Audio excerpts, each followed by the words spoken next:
Assalamualaikum warahmatullahi wabarakatuh. Kami di sini dari kelompok 3 akan mempresentasikan materi dari kelompok kami yang berjudul Ekonomi Politik Neoklasik.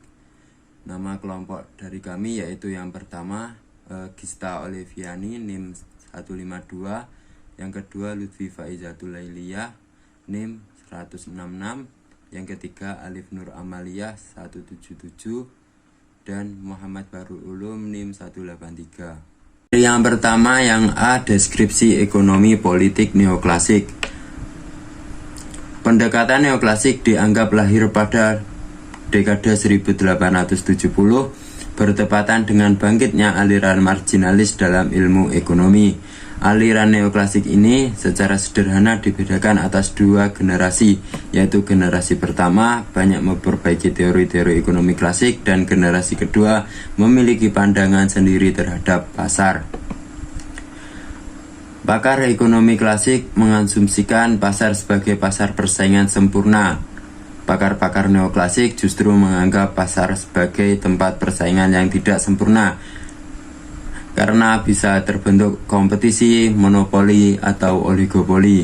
Landasan teori yang digunakan dalam perspektif ekonomi politik neoklasik jauh lebih kompleks dibandingkan dengan perspektif ekonomi politik klasik.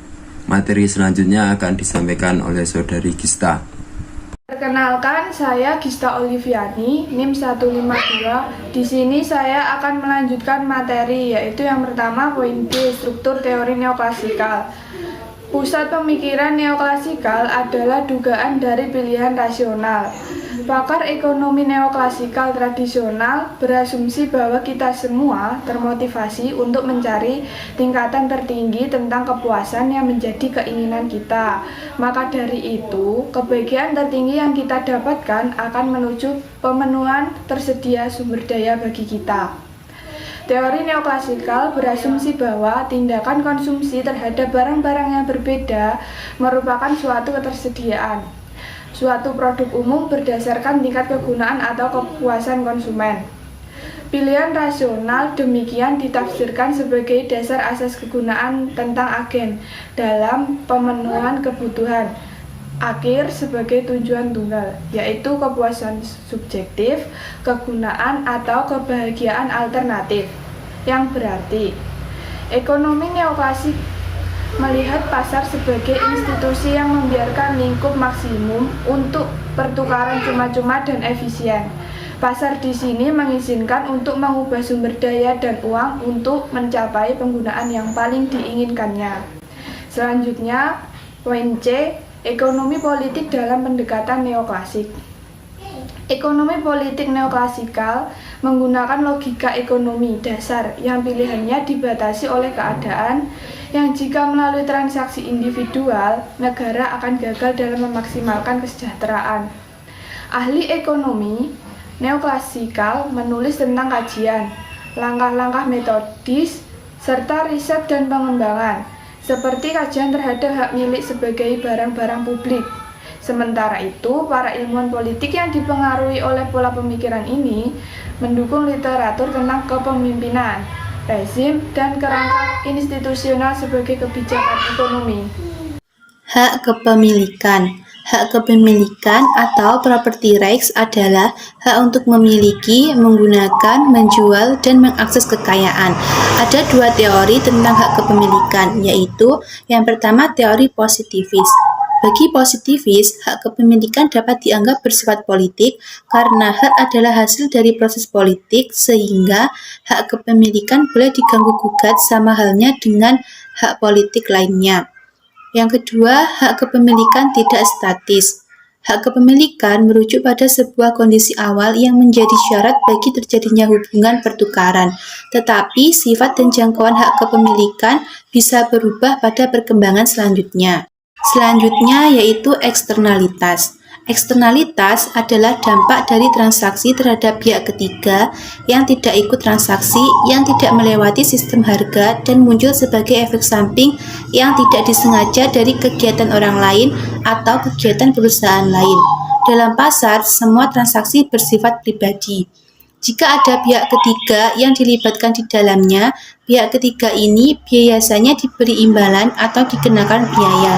Semua biaya yang ditanggung oleh produsen sama dengan biaya yang ditanggung masyarakat, dan keuntungan yang didapat oleh produsen sama dengan keuntungan yang didapat oleh keuntungan masyarakat.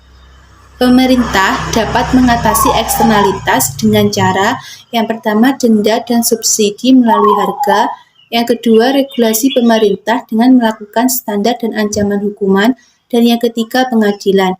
Pihak yang dirugikan ini dapat memperkarakannya ke pengadilan.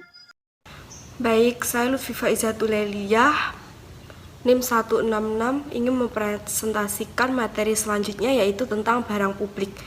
Dalam pandangan neoklasik, barang publik merupakan kegagalan pasar karena barang publik yang dibutuhkan banyak orang sering tidak berhasil diciptakan atau diadakan oleh pasar. Sifat umum barang publik adalah non-eksklusif dan non-rival atau tidak tersaingi dan tidak menyaingi.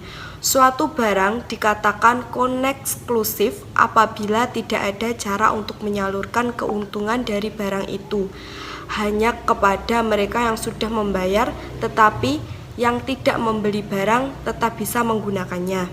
Materi selanjutnya yaitu tentang monopoli dan oligopoli. Dua bentuk penyimpangan ketika pasar tidak lagi dalam kondisi pasar persaingan sempurna, yaitu monopoli dan oligopoli. Oligopoli terjadi ketika beberapa perusahaan mengendalikan sebagian besar pasar atau aset dalam pasar untuk sektor tertentu. Dalam keadaan ini, perusahaan dalam oligopoli dapat menetapkan level harga yang lebih tinggi daripada level harga yang bisa terbentuk dalam persaingan sempurna. 2. Dalam pasar monopoli, perusahaan dapat menentukan harga secara utuh tanpa adanya persaingan dari perusahaan lain. Sebagai penentu harga, perusahaan dapat menaikkan harga dengan cara mengurangi jumlah produknya. Akan tetapi, ketika berhadapan dengan banyaknya pembeli, penjual memiliki keterbatasan dalam menetapkan harga. Sebab, jika harga terlampau mahal, ada kemungkinan konsumen untuk menunda pembelian atau mengganti produk dengan barang substitusi. Perusahaan-perusahaan yang mempunyai kesempatan untuk memonopoli suatu pasar secara langsung atau tidak langsung akan berusaha membuat hambatan bagi pendatang baru yang hendak memasuki pasar dan menjadi kompetitor. Hambatan ini akan memposisikan kompetitor baru pada kondisi persaingan yang tidak menguntungkan dari segi harga dan biaya dengan perusahaan monopoli yang sudah mapan.